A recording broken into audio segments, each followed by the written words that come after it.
I'll be extremely transparent. I do use Claude. When it comes to my writing, it helps me zone in on what I want to do. I know that's taboo in a lot of the creative world. I have so many ideas that it takes a lot to contain them as well as to execute them the way I want to. So we'll go through some prompts and some things that I use Claude for. That way you can understand how it can help versus take over or just be Claude written or AI written in a nutshell.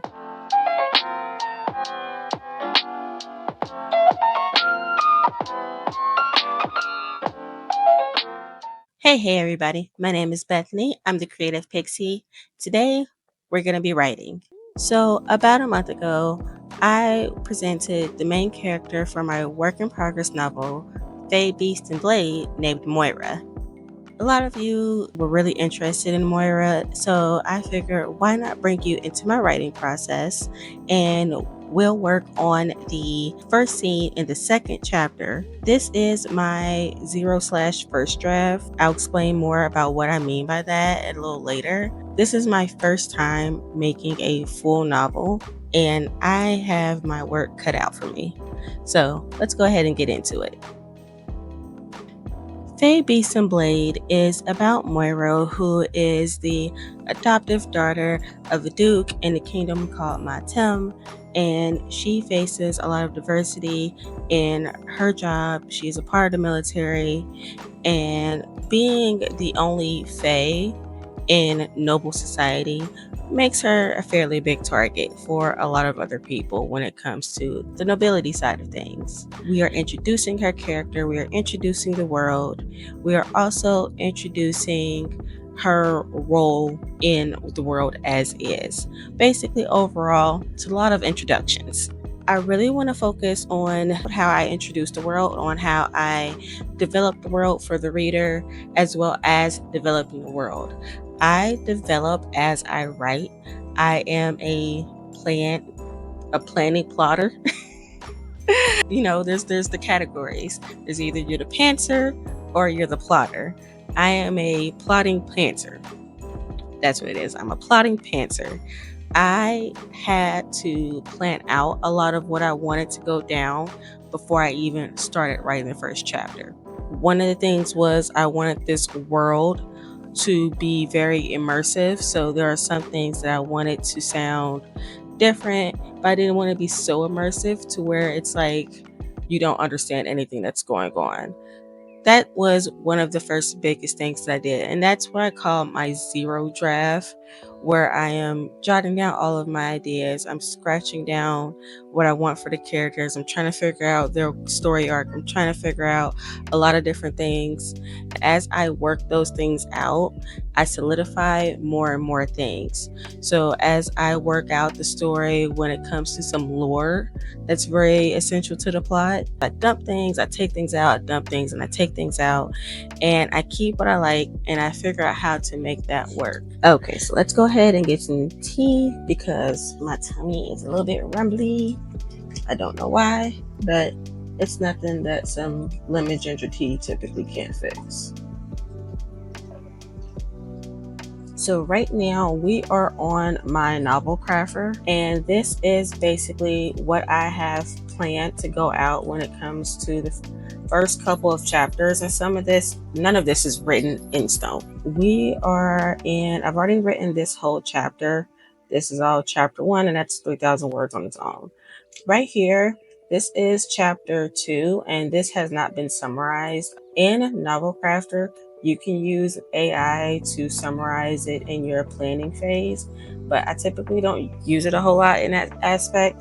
What I typically do is that I will go to the writing and I will write it off from here. This is basically my second chapter, and you've seen that I've already written the first scene. And over the course of writing the first scene, there was a lot of planning that I had to do to make things kind of make sense and add up for later.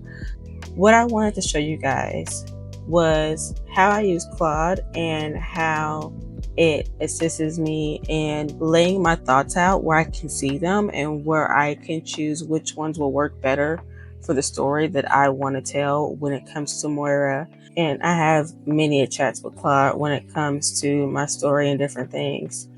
These have been some conversations I've had with Claude. I've put in basically the entirety of the scene that I have written, and I will ask Claude, hey, what are some issues you might see with this scene, whether it be pacing, whether it be storytelling, whether it be technical issues. I ask those different kinds of questions. So with this scene, I've entered the scene, and I tell Claude that the following is the updated start to scene 2 of chapter 2. So one thing I really like about Claude, it picks up where I leave off. So this whole chat has been about this part of the scene. So even when I miss something, Claude will sometimes catch it, and then sometimes I'm correcting Claude. AI is not perfect. I refuse to believe it is. So there's a lot of times to where I'm catching things that Claude might not, and I have to correct it and let it know what we're actually working with.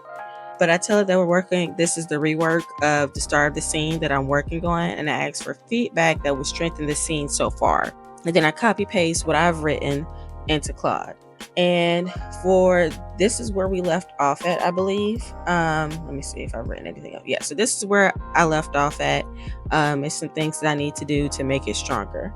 So it's telling me that I have some technical issues to fix, some grammar issues, smoothing out the timeline in which some events are happening, as well as possibly identifying a character. I might not. And then creating a stronger conclusion to this part of the scene before I transition into the next part, which is this meeting that they're all in, and they're basically concluding this meeting that they're in, and then Moira has other stuff to do with the rest of her night. We're going to go ahead and work on these fixes that Claude has suggested and see what I like, what I don't like, and how I'm going to move, or how I'm going to transition into this next step. Claude is always telling me to fix my transitions. So let's go ahead and work on my transitions a little bit.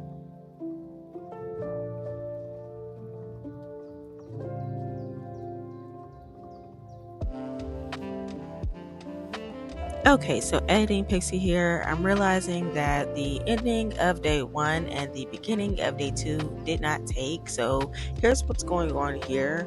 I have went ahead and copied what I finished from day 1 and pasted it into Claude, and this is the prompt that I'm writing up. These are the results I'm getting, the technical fixes that haunt me, as well as the examples from how I should strengthen the different things, like tighten up the conclusion. This is the checklist that I basically start off day 2 with. So let's go ahead and get into writing.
Not a thing. Why is my charger unplugged? There we go. stay charged. Okay, so at this point, I have, what was our checklist? I have tightened up the meeting conclusion. I kind of clarified the scout captain. It really wants me to name this character, and since he's a complete side character, like he's more likely not going to be mentioned again, I don't want to name him. I don't want to add too many names in the beginning of the book. I already have about the two main characters, of course, and then about 3 side characters that have been named in the first 2 chapters, and I feel like that is 4 side characters that have been named, and that's enough for me. I don't want there to be too many, especially because the titles of the military are new and different. There's a lot to kind of like, not a lot, but there's enough to take in that I don't want to name this character. So I'm gonna bow out of that one. The transition, that's what I haven't done. I haven't did a transition after the meeting ends. It's basically saying, let's see, chairs scrape against the floor as the room begins to empty. She gathers her notes, mind alert, racing implications of what's been discovered. Okay. And she basically just heads home. So yeah, she can't even just head straight home. She still got crap to do. So let's go ahead, have Moira finish up her day basically at work before she heads home, and we'll move on the scene from there. I can't even finish with Claude. I have to finish that part of the scene. So let's go ahead and get that done.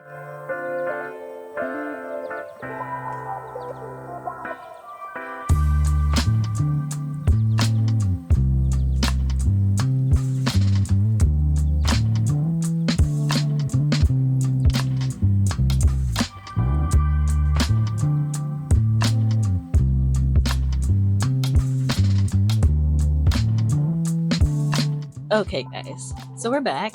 It's been about 2 days since I've touched this. Stuff happened. I went into a bit of a spiral, but I'm here again.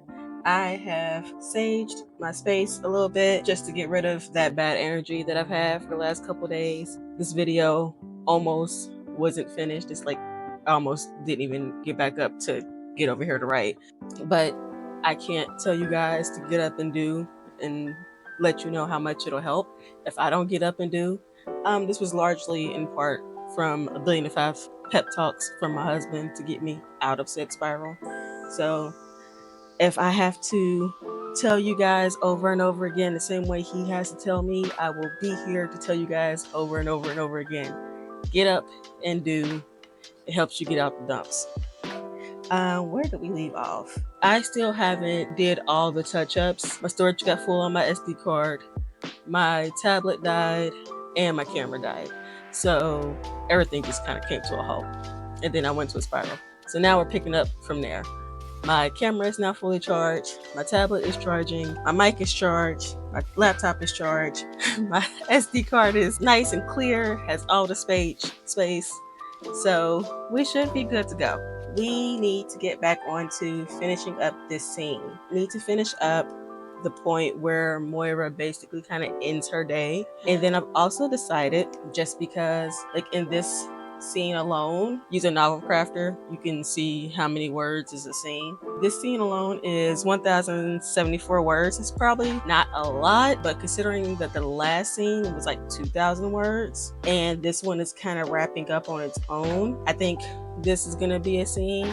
So chapter 2 looks like it's going to be 4 scenes in total, and I typically like to keep it around 3, but hey, if it happens, it happens. I'm not going to be a stickler about it. So let's go ahead, wrap up Moira's day, and move on to the next part where basically she has dinner with her father. We're going from a dynamic of where she's constantly being questioned to a nice little down period with her father, who is very loving. He's very warm. He, at one point, was in the military but retired out of the military to focus on raising her. He tries to get her to do the same. He didn't want her to be in the military.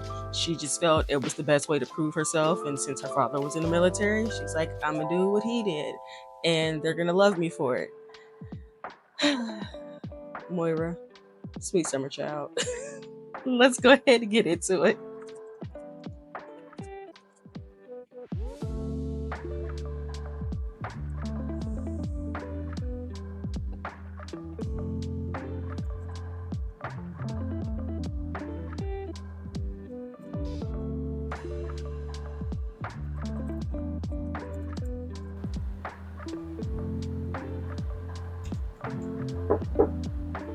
Yeah. What do you need? You just came in here for a snack? Can we speak like a 7-year-old, not a 3-year-old? Yes. Okay, that's closer. I'm gonna start putting a counter on my videos, how many times she comes up to see what I'm doing, only for me to be doing the same thing.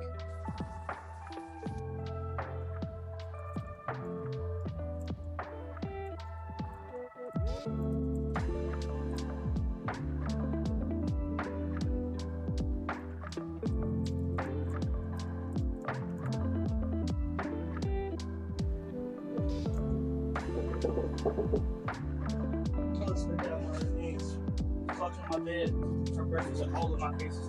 Damn. I want one. I am recording.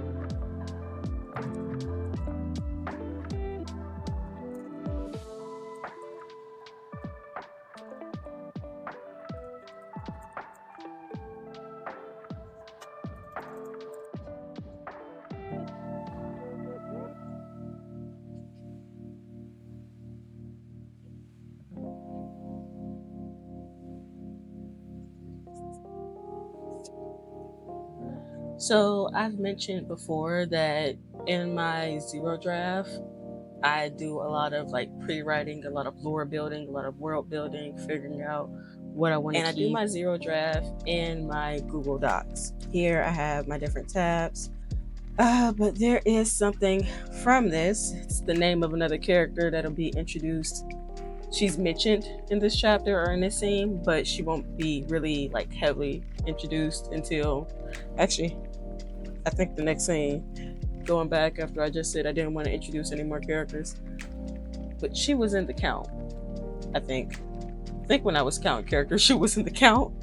I wanted to go back and get this name because I liked this name. And I was going to rename her at one point, but instead of renaming her, I just have 2 different characters.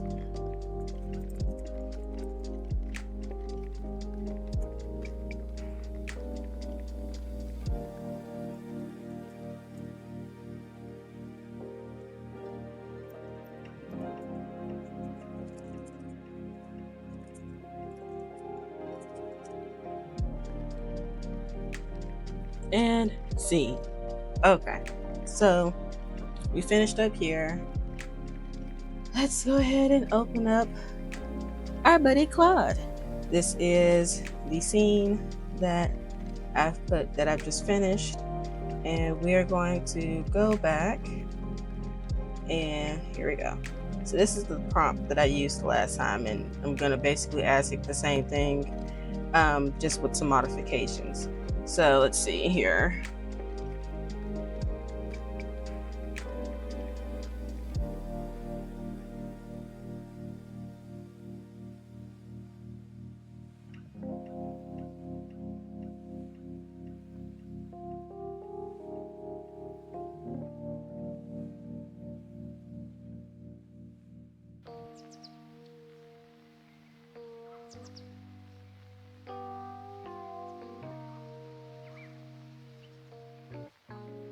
For me, a lot of the advice that Claude has given me is about my pacing, just adding little breaths in between certain things. So that's one of the things that I'm going to highlight in this prompt, is basically asking it to look out for where I could better increase the pacing. But with the advice it's given me before, I'm learning to add those scenes in there on my own. It's very much, it's repetition. You've asked the teacher questions so many times, you're going to start kind of figuring out how to do it on your own. Trust me, I've looked at 1.5 billion videos on YouTube from a number of different authors, but not everybody can afford a coaching or something like that. So you got to use what you can at the end of the day. And I use Claude as a tool. It does not write anything for me. It might give me advice on what to write. And could I copy and paste that? I could. Will I copy and paste that? Absolutely not. I take pride in my work and I want it to come out right. Of course, it's not going to be right the first time, but I still want it to come out executed properly. When I do have the means to afford coaching and the means to, of course, hire an editor when I'm further down the process, I will be hiring an actual editor. But I'm so early on in the stage, and that's the thing that I really want to point out for a lot of people. When you're this early on in the stage, you are going to be going back and forth with a novel so many times. If you use AI assistant in the beginning, it's like learning how to ride a bike. Just because you had training wheels in the beginning doesn't negate the fact that you still learned how to ride a bike. It doesn't negate the fact that you probably had somebody holding you like steady and everything and pushing you along. It doesn't take out that human interaction. It's just a tool, and you have to use it as a tool. And it helps you implement those lessons that you might see from other authors on YouTube who have told you how to do this, is that, another. For me, I can be shown something, I can see a video on it, but if I can't get that feedback and that correction, then it won't sink in. But since I have Claude and since I've been using Claude in this way, those constant reiterations on, hey, add a transition beat here. Hey, add a transition beat here. I'm starting to realize and see where I need to add those transition beats. I'm starting to see and realize and catch things on my own before I even put it into Claude. That's how you use AI in a creative writing sense. So this prompt basically says, this is the updated version of chapter 2, scene 2. I have added the transition beat at the end with Moira to better move into the next scene. I know transitions have been a weakness of mine, so I want you to look into how the transition, let's go see. This is why I read things out loud, because a lot of times I'll write it or I have it in my head, but there's little words that I miss when I'm writing. So I want you to look into how the transition, I want you to look into the transition and give me suggestions on how to make it stronger here in the future. I would also like for you to look at the whole scene review where I can make it stronger. I have decided to not name the Legantes captain just when identifying, let's put that they were from a different sector. I want to avoid naming characters that won't come back up in the story, especially so early on in the novel, as I feel it can be overwhelming. Okay, I like that. Before, let's see what it said before. So I still had these and then it just added more, so I need to go back and figure out what the heck I didn't mess up there. Clarifying the scout captain's reports, tighten up the neat conclusion, and then the transition beat. Those are the things it gave me before. So these are technical fixes, little things that I need to go back and look into. I gotta find those points. I say Crayon so much. Let's see. Okay, so the meat conclusion. So I still have the technical list, the technical fixes. The list has grown, so I definitely need to look into that. It gives me the strengths of the scene. So these are the strengths. Cool. It likes these little details that I've made. Let's see where I get chewed out at.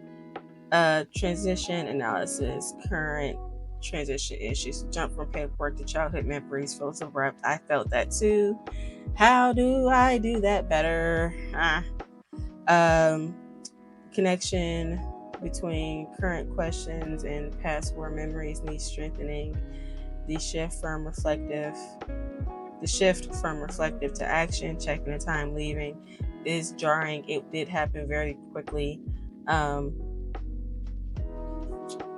These are just ways that I can smooth out, just different examples of what will help me to smooth these things out.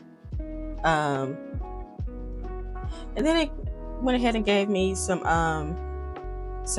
techniques as to better my transitions, thematic thread, sensory details. And what I'll do with things like this that I asked for it, I will just go ahead and put them in my little scrap folder. I will look these up later on YouTube and see if somebody can explain transitions better for me to see what it is that I'm missing here. Because they just aren't clicking the way I want them to. But again, first draft doesn't have to be perfect, but I want it to be better. Additional strengthening caster's dialogue. Yay! It likes caster. I like caster. Caster is a character, one of those headlight characters that I've created on a whim. And then Moira's internal voice, shift from professional to personal works well, but yeah, needs tightening. You told me that. Okay. It did soften the blow, saying that my transitions they're getting better. They're getting better. I just need to consistently adjust them in order for them to flow the way I want them. All right, back to rewriting. At least I don't have to do the whole scene. It's just the transition.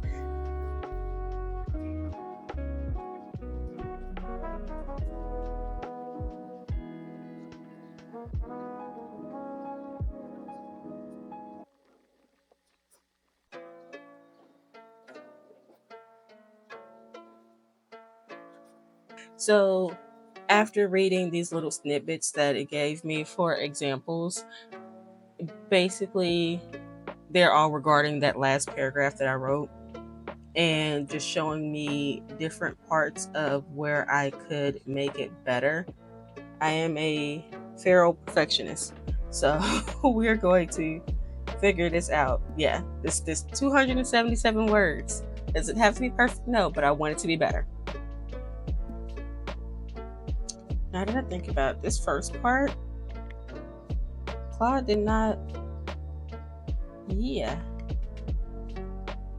Woo! I wrote a paragraph that Claude didn't have a problem with. So not. But no, most of the advice was for this last part. So let's review this part then. These last two paragraphs. And just because it is these last two paragraphs, I honestly probably won't even put these in Claude because I don't want every single time I do something or make a change to have to go through Claude or feel like I have to go through Claude to make sure it's the right change. It's another thing that a lot of people can get in the habit of when they start using AI. If you continue to make the habit to go back and forth to something you feel has more knowledge than you do, you are going to develop a reliance on the validation and approval from that thing. I don't want that with Claude.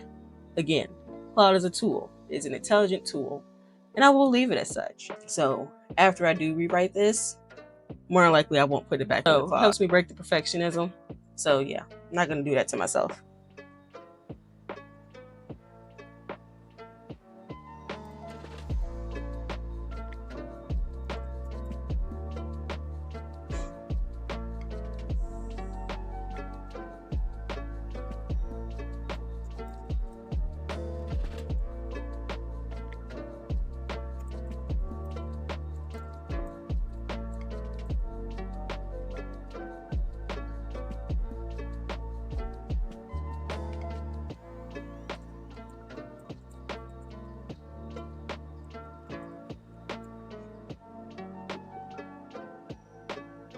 Yeah.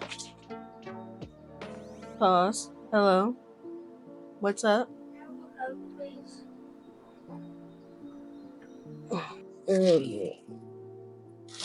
You did the best mom in the world. Thank you. I try really hard. No one else is better than you. Thank you. Not a single mom in this world is better. I'm glad you think so, Tank. I don't think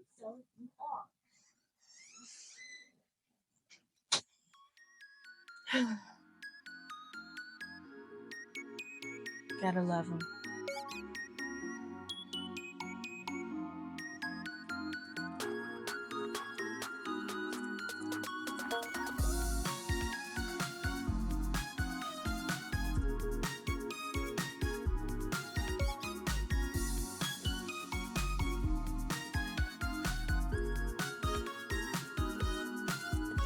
Yeah, I like that. Woo. Okay. So I'm finished. And like I said, I'm not even gonna put the added tidbits through Claude. I like the way it is. What I'll probably do, because sometimes I can read it in my head, but my brain autocorrects things and completes things before I visually read them. Claude can show me that it's there. I can go back and look for it, but I won't see it. So what I've done after every scene that I finish is that I take it and put it in 11 Labs, choose one of the voices, and I'll listen to it. That helps me figure out where those points that Claude is probably talking about. So yeah, that'll be my next step. Thank you guys so much for taking the time to hang out with me today. I hope you enjoyed your favorite cozy drink as we talked about my writing process and how I do utilize Claude or the Anthropic AI in my writing process. I hope this just goes to show that there are ways to use AI as a tool versus as something or seen as something that can do it all for you. It can be something helpful for those who don't always think linear, who might think too linear, who have a combination style of thinking and learning. Tell me what you think in the comments. Can AI be used in creative spaces as a tool? Should it just be outed altogether? Can you see where the nuance of it might lie, where it can be helpful? Let's start the conversation. Let's keep it nice. Let's keep it classy in the conversation. It's all about being loved and loving and open to different creative endeavors. Till the next one, guys. I love you. Bye.